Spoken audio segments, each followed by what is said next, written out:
আমার মক্কেল আব্দুল্লাহ আল মামুন আদালতে উপস্থিত হয়ে জামিনে প্রার্থনা করেন এবং আদালত সন্তুষ্ট হয়ে আব্দুল্লাহ আল মামুনের কেসে প্রাইমা ফেসি না থাকায় আদালত মামুনের জামিনের আবেদন মঞ্জুর করেন এবং আমরা তার প্রতি সন্তুষ্ট। আমাদের যিনি বাদীনি আছেন মিস লায়লা, উনি যে মামলাটা করেছেন, মামলার যে অভিযোগ করেছেন, অভিযোগটি একেবারেই অতিরঞ্জিত ছিল। কিভাবে অতিরঞ্জিত ছিল সেটাই আপনাদের কাছে আমি ক্ল্যারিফাই করব। বাদী বলেছেন আসামি তার হাতে থাকা মোবাইল দ্বারা বাদীর মুখে, চোখে, মাথাসহ বিভিন্ন স্থানে, শরীরের বিভিন্ন জায়গায় গুরুতর জখম করেন। কিন্তু এই মামলায় মেডিকেল সার্টিফিকেট যেটা দাখিল করা হয়েছে সেখানে গুরুতর জখমের কোনো বর্ণনা পাওয়া যায়নি। মেডিকেল সার্টিফিকেটে যে ধরনের ফিজিক্যাল অ্যাসাল্টের কথা বলা হয়েছে এটা দুজন মানুষের সামান্য হাতাহাতির মাধ্যমেই হতে পারে। চার্জশিটে যে ধরনের আঘাতের কথা বলা হয়েছে, তদন্তকারী কর্মকর্তা তার তদন্ত শেষে চার্জশিট দাখিল করেছেন, সেখানে উল্লেখ করেছেন আঘাতের ধরন সিম্পল ইন নেচার, আঘাতের ধরন সিম্পল ইন নেচার। এখন আমার আসামি যদি বাদীকে মোবাইল কিংবা শক্ত কোনো ধারালো ধাতব পদার্থ দ্বারা মুখমণ্ডল কিংবা মাথাসহ বিভিন্ন জায়গায় আঘাত করতেন তাহলে মেডিকেল সার্টিফিকেটটা হতো গ্রিভিয়াস ইন নেচার। কিন্তু এ ধরনের গুরুতর কোনো জখমের কথা আমাদের প্রাপ্ত মেডিকেল সার্টিফিকেটে উল্লেখ করা হয়নি। তাছাড়া বাদীর চিকিৎসা সংক্রান্ত কাগজপত্র পর্যালোচনা করে দেখা যায় বাদিনী সেদিন কোনো হসপিটালে ভর্তি হয়নি। তিনি শুধুমাত্র 10 টাকায় একটি টিকিট কেটে কুর্মিটোলা জেনারেল হসপিটালে একটা চিকিৎসা নিয়ে বাসায় ফিরে আসেন। বাদিনীকে যদি হত্যার উদ্দেশ্যেই আমার আসামি আঘাত করত তাহলে তার কমপক্ষে 1 সপ্তাহ হাসপাতালে ভর্তিয়াধীন থাকা উচিত ছিল। যেভাবে উনি আঘাতের যে বর্ণনা উনি দিয়েছেন যদি সেটা সত্যি হতো, সাথে সাথে বাসায় ফিরে যেতে পারতেন না। বাদীকে ঔষধের যে প্রেসক্রিপশন দিয়েছেন সেখানে দেখা যায় একটি গ্যাসের ওষুধ সার্জাল 10 এবং একটি সার্জাল 20 এবং একটি জিরো পেইন নামে একটা ওষুধ যেটা 10 mg।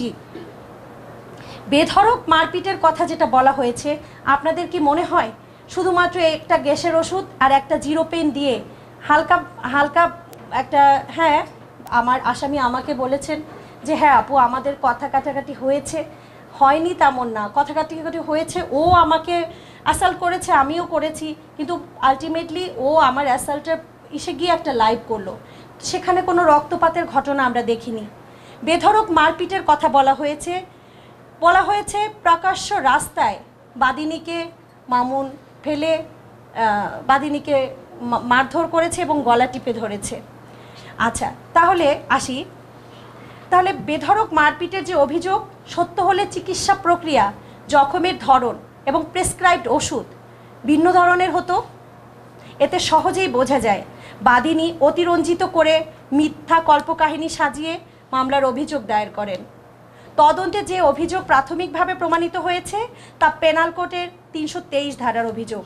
ফৌজদারি বিচার ব্যবস্থায় পেনাল কোডের এই 323 ধারার অভিযোগটি একটি পেটি অফেন্স হিসেবে আমরা জানি। অথচ এই অভিযোগটিকে বিভিন্ন সোশ্যাল মিডিয়ার মাধ্যমে, লাইভের মাধ্যমে একটি গুরুতর জখমের অথবা অ্যাটেম্পট টু মার্ডার কেস হিসেবে দাবি করা হচ্ছে দিনের পর দিন। বাদী অ্যাটেম্পট টু মার্ডার বা হত্যা চেষ্টা মামলার বানোয়াট অভিযোগ দাখিল করেছেন আমার আসামির বিরুদ্ধে। আচ্ছা এবার আসি তাকে প্রকাশ্য রাস্তায় ফেলে গলা চেপে ধরার ঘটনাটি। বাদী দীর্ঘদিন যাবৎ সোশ্যাল মিডিয়ায় মামলার এই অভিযোগ করছেন, তাকে বিভিন্ন কিভাবে হয়েছিল, কি হয়েছিল, কিন্তু খেয়াল করে দেখবেন সে কোথাও কিন্তু একবারের জন্য বিন্দু মাত্র সে উল্লেখ করেনি গলা চেপে ধরার ঘটনাটি। কোথাও বলেনি। আমরা লাইভ দেখেছি, হ্যাঁ এক্স্যাক্টলি। তো আমরা দেখেছি মামলার এজাহারে কিন্তু গলা টিপে ধরার বিষয়টি লিখেছে। তাহলে যদি ওনার এটাই হতো, আবার আরেকটা কথা, গলা টিপে ধরলে সেটাও কিন্তু মেডিকেল সার্টিফিকেট হতো, কারণ গলা টিপে ধরলে সেই যে একটা স্ক্র্যাচ, একটা গলায় একটা দাগ, ন্যূনতম একটা দাগ থাকবে, একটা স্ক্র্যাচ থাকবে, সেই ধরনের কোনো নমুনাও কিন্তু মেডিকেল সার্টিফিকেটে ছিল না বা ইনজুরি সার্টিফিকেটে ছিল না। তাহলে আমরা ক্লিয়ার হলাম উনি অতিরঞ্জিত করে মামুনকে একটা মিথ্যাভাবে ফাঁসানোর জন্যই গলা টিপে ধরার ঘটনাটি দেখিয়েছেন ও তার অভিযোগে। আপনারা সবাই দেখবেন তার লাইভটি, কোথাও কিন্তু গলা টিপে ধরার ঘটনাটি বলা হয়নি বা দেখানো হয়নি। আচ্ছা, ফৌজদারি কার্যবিধিতে প্রতিপক্ষকে জব্দ করার জন্য আমরা অ্যাটেম্প টু মার্ডার হিসেবে 307 ধারা, যেটা উনি গলা টিপে ধরা, এটা বানোয়াট একটা কল্পকাহিনী সাজানো আমাদের আদালতের নিত্য নৈমিত্তিক ব্যাপার। তারপরও এই 307 ধারা এমন একটা ব্যাপার যেটাকে প্রমাণ করতে হলে পারিপার্শ্বিক সকল ধরনের সাক্ষ্য প্রমাণ 307 ধারাকে সাপোর্ট করতে হয়। এখানে আমাদের মেডিকেল সার্টিফিকেটটি 307 ধারাকে সাপোর্ট করেনি। আমাদের যে ফৌজদারি বিচার ব্যবস্থা আছে, অভিযোগ সন্দেহের ঊর্ধ্বে প্রমাণ করতে হয়। যেহেতু বাদীর এই মামলায় অতিরঞ্জিত এবং বানোয়াট তথ্য সংযোজন করা হয়েছে, সেহেতু স্বাভাবিকভাবেই অভিযোগের বিষয়ে সন্দেহের সৃষ্টি হয়েছে। স্বাভাবিকভাবেই সন্দেহের সুবিধা বা বেনিফিট অফ ডাউট আমার আসামির পক্ষে যাবে। যেহেতু ফৌজদারি মামলা তদন্তের সময় আসামি পক্ষের আত্মপক্ষ সমর্থনের কোনো সুযোগ নেই, সেহেতু আসামি তার বিরুদ্ধে আনিত অভিযোগের বিষয়ে তার বক্তব্য বা অবস্থান তুলে ধরতে পারেননি। আমরা আদালতে হাজির হয়ে আমাদের ডিফেন্স কেস তুলে ধরি এবং আদালত কিন্তু সন্তুষ্ট হয়েই আব্দুল্লাহ আল মামুন সাহেবকে জামিনের দরখাস্ত মঞ্জুর করেন। কিন্তু বাদীপক্ষ তখন থামেননি। বাদীপক্ষ একের পর এক মিথ্যা বানোয়ার তথ্য সাজিয়ে ওনার জামিনটা কিভাবে বাতিল করা যাবে সেটাই চেষ্টা করেছেন। আমি জামিন পেয়েছি সেটা ও মানতে পারতেছে না, ও এখনো চেষ্টা করতেছে কিভাবে আমার জামিনটা ক্যান্সেল হবে। মামলাটি যেহেতু এখনো বিচারাধীন, সাক্ষ্য প্রমাণ শেষ হলে আদালত চূড়ান্ত রায় প্রদান করবেন। এই অবস্থায় বিচারাধীন বিষয় নিয়ে কিংবা বিচার যেটা এখনো চলমান বিষয় নিয়ে আমাদের দুপক্ষের কারোই খুব বেশি কথা না বলাই ভালো। তবে আপনাদের কাছে আমি এটা বলে গেলাম, ক্ল্যারিফিকেশন দিয়ে গেলাম, মামলায় যা আছে ফিরিস্তি আকারে যে মেডিকেল সার্টিফিকেট আছে, আপনারা চাইলে আমি সেটাও আপনাদেরকে দিব, আপনারা দেখবেন। এবং আমি বলবো জাস্টিস ফর মামুন, আপনারাও সেটা বলবেন। কারণ হচ্ছে একটা মানুষকে মিথ্যা মামলা একটা দিলেই হলো না। আমরা আসলে সাধারণ মানুষ যারা আছি আমরা কিন্তু খুব ভয় পাই, আইন আদালতকে এত ভয় পায়, বলে যে আইন আদালত খুব খারাপ জায়গা। আসলে আইন আদালত খারাপ জায়গা না, আমরা মানুষেরাই না অনেক খারাপ। আমরা যদি ভালো হতাম তাহলে কিভাবে আইন আদালত খারাপ হয়? আমরাই তো একজনের নামে মিথ্যা মামলা দিই, তাই না? আমরাই দেই দেখেই কিন্তু মামলাটা হয়। আমরা আরেকজনকে শত্রুতা করে মামলাটা দেই, মামলাটা হয়। কিন্তু আমরা যদি ভালো হতাম তাহলে আইন আদালত আমাদের ভালো সুস্থ জীবনযাপনের জন্য কিন্তু বসে আছে। কিভাবে আমরা ভালো থাকতে পারি, কিভাবে আমরা সুবিধায় থাকতে পারি, আমরা কিভাবে ঝামেলাহীনভাবে থাকতে পারি।